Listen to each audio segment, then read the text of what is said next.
What is going on, FA Nation? Jon Impemba here with James Grande. Welcome into the Fantasy Alarm MLB DFS Playbook Preview Show. It is Thursday. We're going to look at the early slate here. 4 games to kick off some afternoon baseball. We also have a 4-game late slate. If you're a Fantasy Alarm member, we'll have the playbook to break down the late slate. If you want some additional lineups assistance for the early slate, get us in that Discord, which you can get into for free with that 7-day all-pro free trial. That's fantasyalarm.com/win to get your 7-day free trial. This is a 4-game slate, Grande, with Coors Field, which always kind of throws a little bit of a wrench into things here, whether or not you want to stack or not. A lot of runs being scored in Coors Field on the Wednesday slate, with 2 young pitchers on the mound, Dollander and Job, not at their best. We have Casey Mize and Kyle Freeland on the mound for this afternoon tilt, so we'll see if either of them can fare any better. How you doing, man? Doing great. Happy Thursday. Happy Thursday. Chris Bubic is your top price starter against the Chicago White Sox. Michael Wacha threw 7 shutout innings against the White Sox on a Wednesday. He is $9,900. Joe Ryan gets Baltimore at $95. Brian Bayo gets Texas at $8,000. And Mize, as I said, at $77. Those are your top 4 starters here today. Bubic is going to be infinitely rostered. Not only is he pitching really well, but he has the White Sox. Understanding the chalk there, who are you more comfortable with as your SP2 on this slate? I'm not gonna just go ahead and pencil Bubic in right away. Okay. I'm not saying he hasn't been good. He also hasn't been 9,900 good on a consistent basis since his first 2 starts of the year. And I'm not saying he can't do that against the White Sox, but I'm not just ready to say, yep, 9,900 for Chris Bubic coming off 5 innings where he pitched 72 pitches. The strikeouts are kind of trending downwards again. Well, he was pulled because of a rain delay. So he had 5 strikeouts and a rain delay. Okay. So that makes it a little better. It's still expensive for 9,900. Obviously, you want 20 plus fantasy points. He's done it. I'll give him twice because Baltimore, who's the worst. Yeah, Baltimore is the worst team in baseball versus lefties, so he was well. Yeah. It'll be really popular, but on a small slate, you're looking to differentiate. So Sure. I'm not saying I would or wouldn't play Bubic, just not like totally penciling in $9,900 pitcher. That's Chris Bubic. Joe Ryan is really good. Also has a really tough matchup, but had a really tough matchup last time out. Has had some really tough matchups. Has basically only pitched poorly once this year, and it was against Atlanta. Yep. The strikeout upside I trust more with Joe Ryan than I do with Bubic, so I might even lean Ryan in a tougher spot. Okay. In tournaments, at least in cash. You'll definitely get infinitely lower ownership, I think, there. So I like Joe Ryan quite a bit at 95. Okay. Brian Bale's been okay. Yep. Obviously some good matchups he's had. Minnesota, Cleveland, Seattle. The pitch count's been great. He has some out with walks. He's giving up a home run in every start so far. We know Texas's offense has been very hit or miss. Tanner Houck actually pitched relatively well. Didn't pitch 5 innings, but pitched okay enough in that game on Wednesday. Bayo, 99, 97, 102 out of the chute. So there's been no limitations to him on a pitch count there. And then do you think people just go to Casey Mize thinking, all right, well, he's a better pitcher than we've seen, out of Jackson Jobe, and it is Colorado still. Like, what do you think people go to in the mid-tier here? Yeah, I don't know.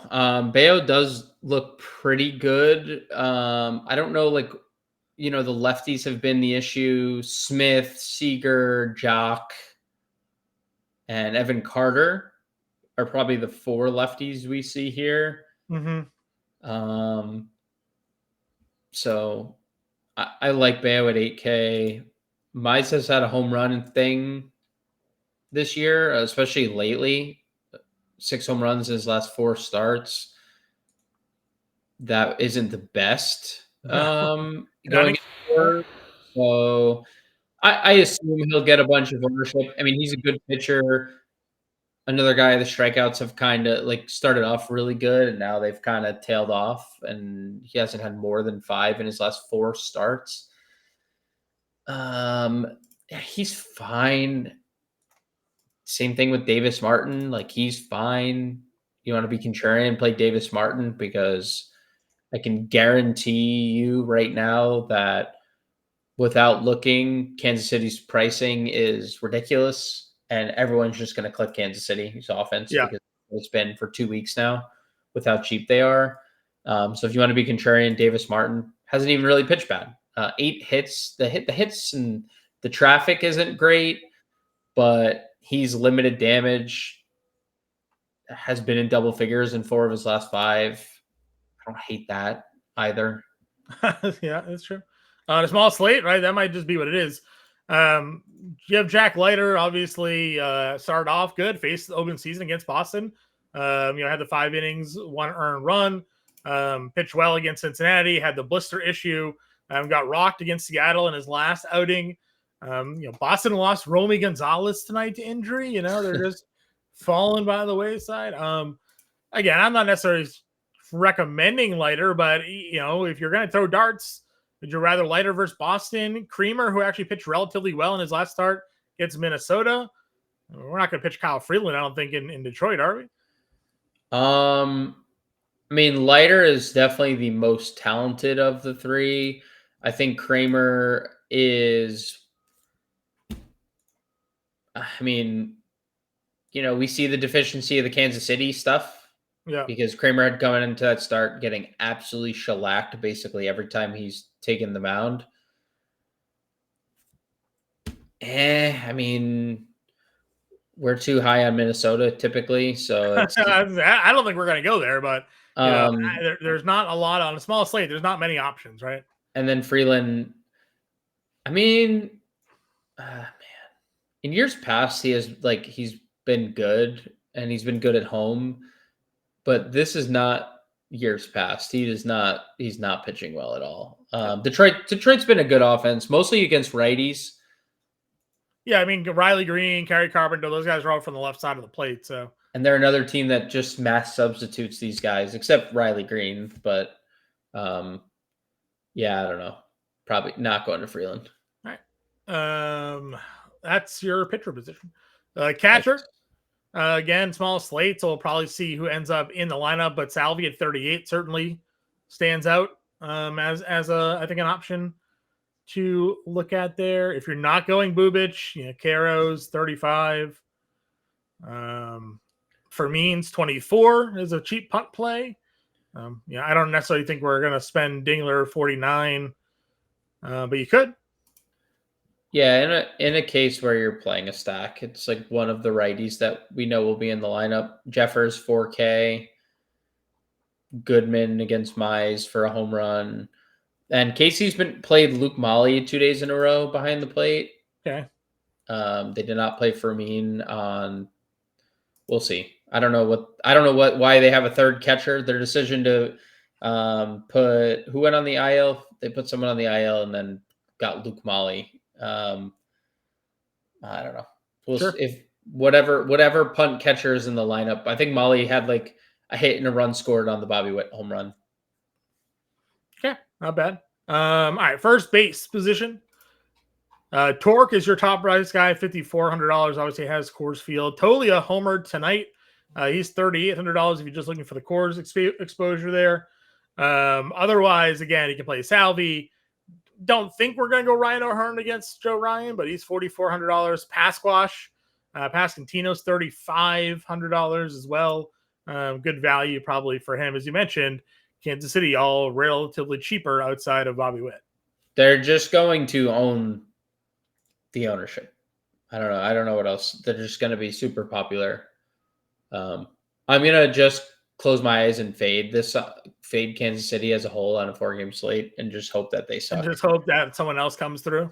I mean, they've been a bottom 10 offense all year against righties, so I'm just going to bet on that and hope that they keep being a bottom 10 offense because it's again, they've been popular on like 12-game slates. What's going to happen on a 4-game slate with cores where you're trying to jam people in? They're going to be ridiculous. Okay. Value? Anything stick out to you? I like the Tolia call because Mize has had a home run problem and Tolia is hitting home runs again. So yeah, that works. Miguel Vargas has been pretty good. He gets the righty-lefty split. Jock has actually hit in 2 straight games. Hit 2 hits tonight. 2 hits in back-to-back games. Yeah. So, for what that's worth, he's alive, kind of. Sure. That's all I got. I mean, you'll get Abraham Toro in the lineup. I'm happy for him. Okay. Just knowing the Red Sox, they hit him 5th probably, right? Like, yeah, that's fair. Yeah, he'll probably hit right in. Yeah. Did Bobby Dahlbeck get claimed? Cleared waivers, elected free agency. There's a really good chance Bobby D ends up back in Boston. If Romy Gonzalez is hurt now too, like, need to sign somebody. All right, second base. Kevin Millar is not walking through that door. Yeah, no kidding, right? Gleiber, Bregman homered tonight. Again, has to do second base eligibility. Christian Campbell, the top guys, all there. Michael Garcia at 44 continues to be awesome. Yeah, that's him and Witt are the two that I'm going to have trouble fading, especially because they hit Garcia leadoff on Wednesday. No India in the lineup, so I wonder what they do. But it is obviously worth mentioning. If they just keep Garcia leading off, that's a hard fade because he's been as good as not as good as Witt, but like he's been great. So I wonder why they messed with it because he was their leadoff hitter last year and like he wasn't impressive. No, he stunk. Yeah, he stunk. He was not good. He just stole a bunch of bases. You have him hitting like in the middle back end of the lineup and he's raking and you're like, all right, let's move him back up. Well, I guess we'll see if it throws him on a sink or not, right? I do wonder if that was just the India day off thing. Sure. And like they don't lead Witt off. So that was, I'm assuming, the only reason. But I like Gleyber. Gleyber's been awesome against lefties. Bregman still doesn't play second base, but you could play him here for no reason at all. And he's awesome. Willie Castro off the IL has had a hit in both games, been productive in both games. I don't hate that. Same with Brooks Lee. You could play either of them. I agree with you. Anything else for value down here? Meadroth, if you're stacking against Bubic, he's gonna probably lead off for the. Did you see him take the pop up off the dome the other day? But he fits perfectly with the White Sox then. Yeah, pop up, just lost it, smacked him right in the head, just right off the dome piece. That's good. Yep. All right, third base position again. Bregman homered tonight. He's awesome. Devers 48, Lewis 46. Can play Michael Garcia here. No disrespect to Andy Ibanez, but just not of the same caliber of the top group there. No, I mean he hits lefties, but we don't even know how many at bats he's going to give us here. If Kyle Freeland can't make it past 4 innings, like does Ibanez keep hitting? I don't know. Yeah, Bregman and Devers look great. Royce hit 7th on Wednesday. Hasn't obviously had a good start, but it's a very minuscule sample. 2 games. He is over in those 2 games. He also got pinch run for late in that game. Yeah. So something to obviously monitor while he comes back from injury. Are they worried about him being on the bases? That's not good if he's on the bases. Yeah. If he hits a home run, we don't have to worry about it. But if he doesn't, and it's like the 6th inning in a 2-1 game and he gets pinch ran for, well, he's not paying off 4,600. I could promise you that. So that is obviously a little bit concerning. Josh Young homered. Righty, it's fine. Yeah, we got a lot of these guys with dual position eligibilities that we highlighted already.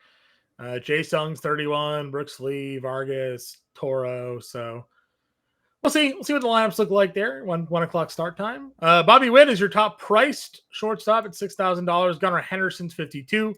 Corey Seager said Bayo lefties some trouble with him in the past. $4,500 there. Josh Smith also lefty against Bayo at 38. Yeah, I mean, if you can get to Witt, that's great. You could play Gunnar. You could play Seager. All of them look great. Value for here? Anything different for you? Correa's too cheap if he's going to hit, and he's been hitting more. Sure. We talked about that the other day, right? He's starting to come around. So I think you even joked like you might find yourself getting like into too much Correa or something like that. So yeah, he homered. Shout out to Correa.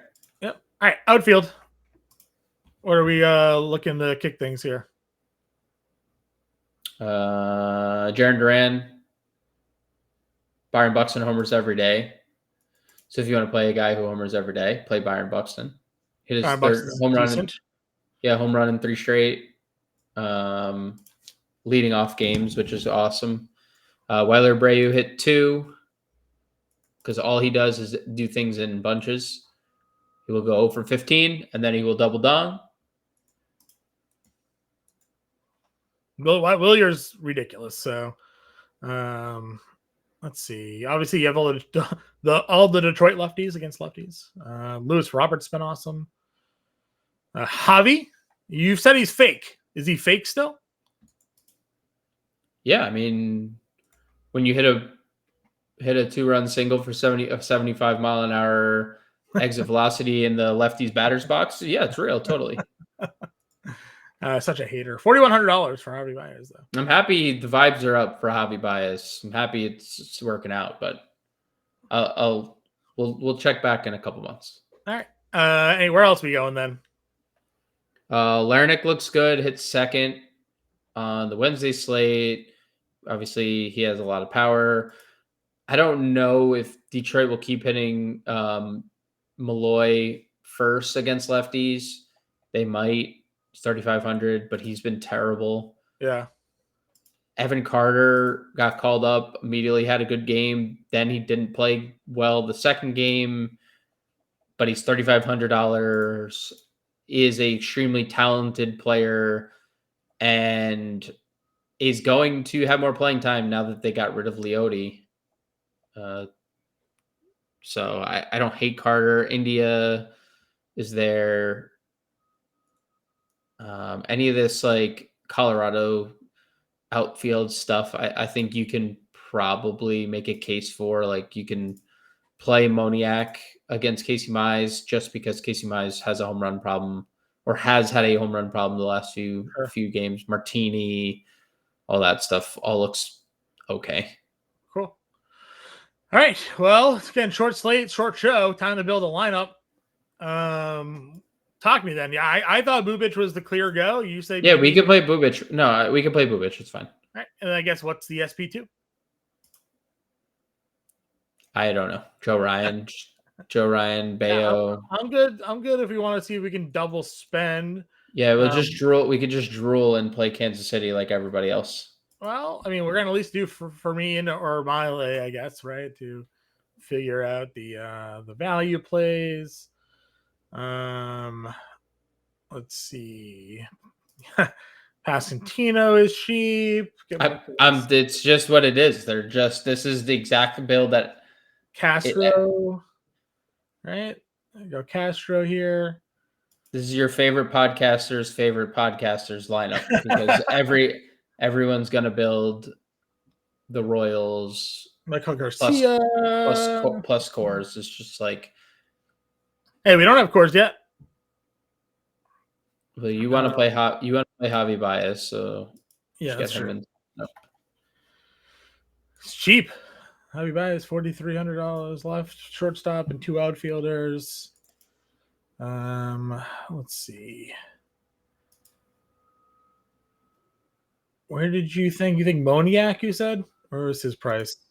He's cheap. I mean, like Doyle or Beck probably look better, but you could Moniak's free. 38. Yeah, you'll go one off. Do a little stack of Beck and Moniak. Yeah, it's fine. All right. Bubich, Ryan, Fermin, Pescantino, Castro, Garcia, Witt, Baez, Moniak, and Beck. A little stack of Colorado, or 3-man core stack for Kansas City. Willie Castro one off. Double spend up at the pitcher position.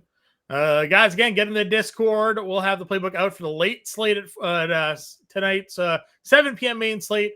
We appreciate you guys tuning in here today. James and I will be back with the Friday show. We'll talk to you then.